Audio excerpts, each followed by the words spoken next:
fact that division is not commutative. So the commutative property is when we can add two objects and regardless of order get the same thing. So when we're talking about commutative, I want you to think of the word order. Does the order in which we add things matter?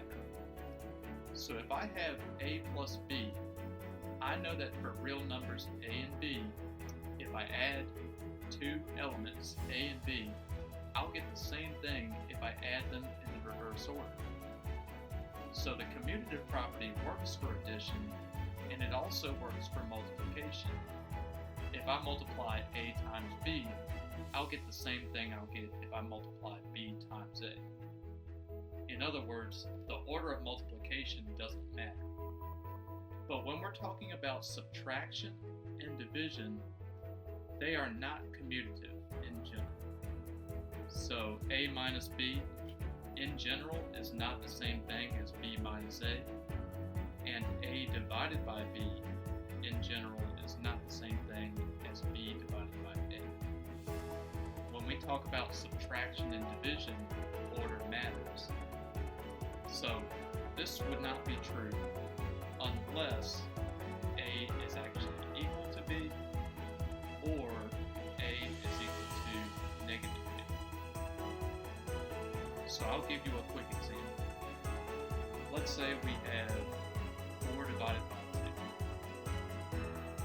2. Is that the same thing as what we would get if we reverse the order of division? Well, 4 divided by 2 is going to give me 2. But 2 divided by 4, I can simplify that to give me the fraction 1/2. And since 2 is not equal to 1/2, that's one of the examples where division is shown to not be commutative. But if they were the same number, let's say I had 5 divided by 5, that would be the same thing as if I reversed the order and did 5 divided by 5.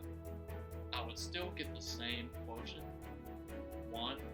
So in that case, if we have the same numbers on the top and bottom, or if one is a negative of the other, they have opposite signs, then that means that division may be commutative there.